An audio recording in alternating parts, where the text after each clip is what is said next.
रागादिरोगान् सततानुशक्तान् अशेषकाय प्रसृतान् शेषान् औत्सुक्यमोहारतिदाय जघान यो पूर्ववैद्याय नमोऽस्तु तस्मै। हम अर्श निदान पढ़ रहे हैं।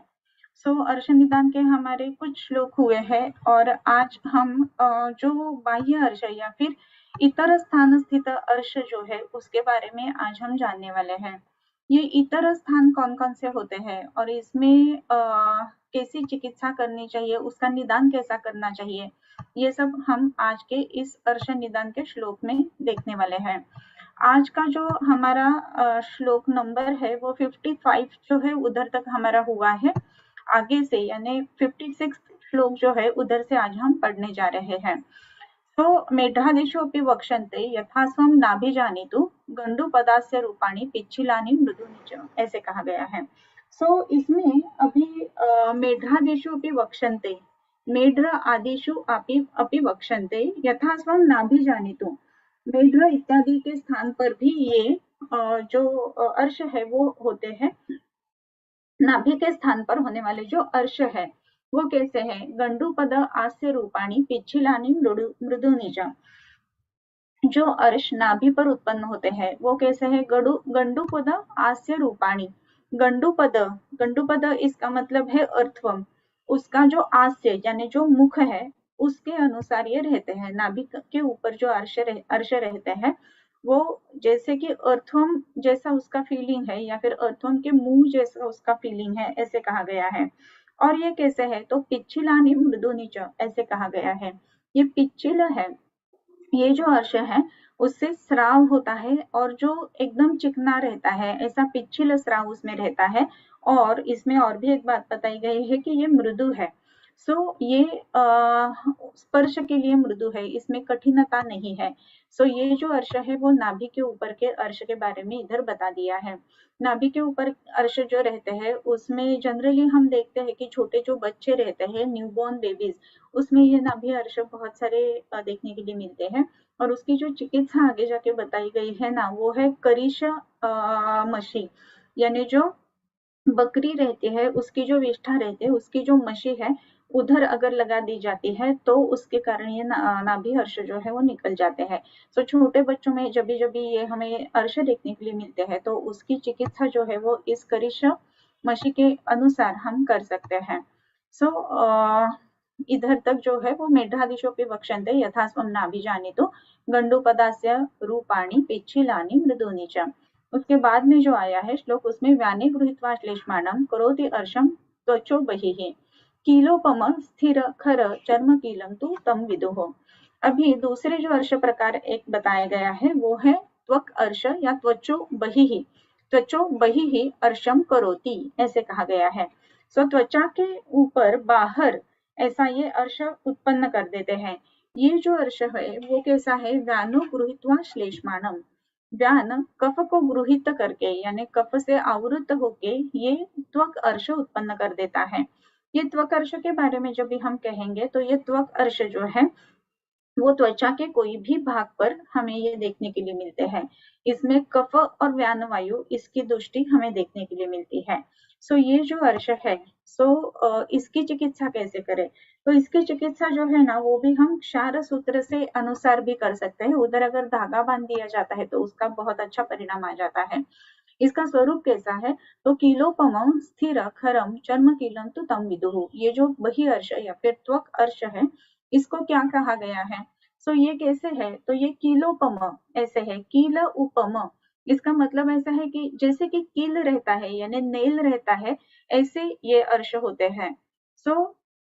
ये त्वचा के बहि यानी त्वचा के बाह्य त्वचा के ऊपर होने वाले जो ये अर्श है ये कैसे है? तो इसमें बेसिकली अगर हम देखेंगे तो इसको नेल जैसे स्थिर है, खर है, ऐसे ये सब अर्श रहते हैं। स्थिर यानी वो ऐसे मृदु नहीं है जैसे कि नाभि के ऊपर है, राइट। इसमें हम देखते हैं तो उसमें क्या है? ये जो अर्श है उस पर कड़क यानी स्थिर है, खर स्पर्श में है। खरता इधर होने के कारण इसका जो स्पर्श है वो भी हमें अलग सा महसूस होता है। ओके, सो ये स्थिर, खर और कीलोपम ऐसे जो रहते हैं अर्श, इसको क्या कहा जाता है? तो चर्म कीलम तो तम विदुहु ऐसे कहा गया है। ये जो है वो चर्म कील ऐसे उसको कहा जाता है। सो चर्म कील जो है ये जो त्वक अर्श है उसको कहा जाता है।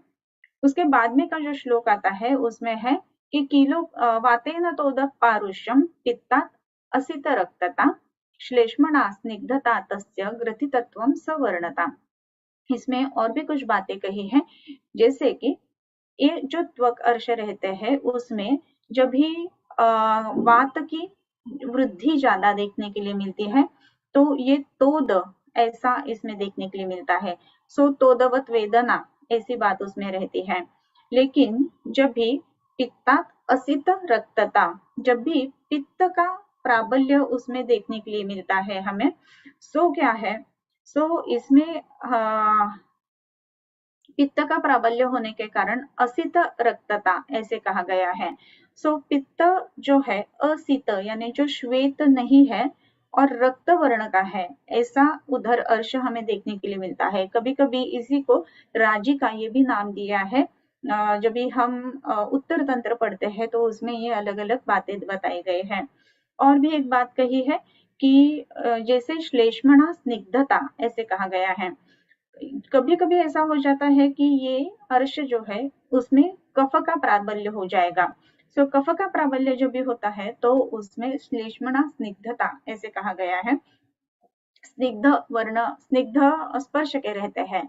और तस्य ग्रथितत्वम सवर्णता, और ऐसे कफ के जो अर्श रहते हैं उसमें ग्रथितत्व हमें देखने के लिए मिलता है और सवर्णता यानी सेम कलर उसमें हमें देखने के लिए मिलता है। जैसे कि स्किन का कलर है वैसे ही कलर इस त्वक अर्श में हमें देखने के लिए मिलता है। सो ये सब जो बातें हैं, अगर बाह्य अर्श यानी त्वक अर्श जो है उसी के बारे में इधर सब कहा गया है। सो ज्ञानो गृहीत्वा श्लेष्माणं करोति अर्श त्वचो बहिः कीलोपमं स्थिर खरं चर्म कीलं तु तं विदुः वातेन तोदः पारुष्यं पित्तात् असित रक्तता श्लेष्मणा स्निग्धता तस्य ग्रथितत्वम सवर्णता। अभी ये सब जो बातें इधर तक कही गई है वो त्वक अर्श के बारे में हो गया। सो उसके बाद में का जो लास्ट श्लोक आता है अर्श में, सो ये जो लास्ट श्लोक है इसमें क्या कहा गया है? सो इसमें एक महत्वपूर्ण बात ऐसी है कि जैसे कि हम अलग अलग बताते हैं कि क्या करना है क्या नहीं करना है, तो ये लास्ट श्लोक वैसा है। अर्शसाम प्रशमय यत्नम आशु पूर्वित बुद्धिमान। बुद्धिमान वैद्य जो है उसने क्या करना है? अर्शसाम प्रशमय यत्नम आशु पूर्वित। अर्श का शमन करने के लिए ये जो प्रयत्न है वो बहुत ही जल्दी करने चाहिए। ये प्रयत्न जो है वो देरी से नहीं करनी चाहिए, या फिर इसमें हमें देरी नहीं करना है। सो अर्शसाम प्रथमे यत्नम आशु पूर्वित बुद्धिमान तानि आशु ही बुदम बध्वा कुर्यु बद्ध बुदोदरम। इसमें ऐसे कहा गया है, अगर आप नहीं करते हो इसकी चिकित्सा आशु यानी इमीडिएटली अगर ऐसी चिकित्सा नहीं की जाती है तो क्या हो जाता है? तो तानी तानी नाम अर्शांसी, वो क्या अर्श करते हैं? तो गुदम बध्वा, गुद को बद्ध करके, यानी जो गुद मार्ग है उसका रोध हो जाएगा और उसके कारण पुरियुहु बद्ध गुदोदर, ये बद्ध गुदोदर उत्पन्न कर देते हैं। सो ये बात इसमें महत्वपूर्ण हमेशा ध्यान रखना चाहिए कि अर्श का जो चिकित्सा है, अर्श के लिए जो कुछ भी आपको करना है तो वो इमीडिएटली करना है, और ऐसा नहीं है कि आप ठीक है देखेंगे करेंगे, ऐसे नहीं करना चाहिए। सो ये लास्ट जो श्लोक है वो बहुत ही महत्वपूर्ण है। सो इसमें अर्शसाम प्रशमे यत्नम आशु पूर्वीत बुद्धिमान तानि आशु ही गुदम बध्वा कुर्युहु बद्ध गुदोदरम। बद्ध गुदोदर इसमें उत्पन्न हो जाता है, और बद्ध गुदोदर जब जभी हो जाता है तो उसके कारण क्या क्या होता है? बद्ध गुदोदर है तो वात की विकृति है, जो पुरुष है वो बाहर नहीं निकल रहा है, और पुरुष बाहर नहीं निकलता है उसके कारण बहुत सारे जो वायु की गति में अवरोध या और वायु गति के अवरोध के कारण बहुत सारे व्याधि जो है वो हो जाते हैं। और बद्ध गुदोदर बहुत ही आशुकारी ऐसे ये बताया गया है, रोग बताया गया है। इसी के लिए अर्श जब भी रहता है तो उसमें चिकित्सा जो हमें देनी है वो आशु यत्नम कुर्वीत ऐसे कहा गया है, यानी बहुत ही जल्दी उसके लिए प्रयत्न करने चाहिए। इधर तक ये आज का हमारा जो निदान स्थान में अर्श का अध्याय है वो हो जाता है। तृतीय निदान स्थाने अर्शसाम निदानम सप्तमोध्यायः। सो तृतीय निदान स्थान यानी निदान स्थान जो है वो तीसरा स्थान है। पहला जो है सूत्र स्थान हुआ, फिर उसके बाद में शारीर स्थान और ये निदान स्थान।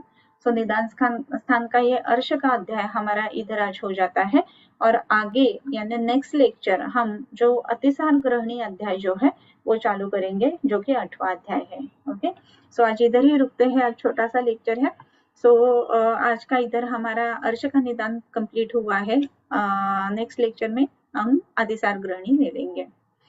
किंबहुना तुमचे केले धर्म कीर्तन हे सिद्धी गेले, तेथ माझे जिवरले पायिकपणा आता विश्वात्मके देवे, येणे वाग्यज्ञे तोषावे तोषोनी मज द्यावे पसाय दान हे, जे खळांची व्यंकटी सांडो तया सत्कर्मी रती वाढो, भूता परस्परे पडो मैत्र जीवांचे, दुरितांचे तिमिर जावो विश्वस्व धर्म सूरे पाहो, जो जे वांछील तो ते लाहो प्राणी जात, वर्षत सकळ मंगळी ईश्वर निष्ठांची मांदी आळी, अनवरत भूमंडळी भेटतो भूता चला कल्पतरूंचे आरव, चेतना चिंतामणींचे गाव, बोलते जे अर्णव पियुषांचे, चंद्रमे जे अलांछन मार्तंड जे तापहीन, ते सर्वाही सदा सज्जन सोयरे होतो, किंबहुना सर्व सुखी पूर्ण हो नीती लोकी, भजिचो आदि पुरुखी अखंडित, आणि ग्रंथ उपजविये विशेषी लोकी इये, दृष्टा दृष्ट विजय हो आवेजी, येथ म्हणे श्री विश्वेश्वरावो, हा होईल दान पसावो, येणेवरे ज्ञान देवो सुखिया झाला, येणेवरे ज्ञान देवो सुखिया झाला, येणेवरे ज्ञान देवो सुखिया झाला।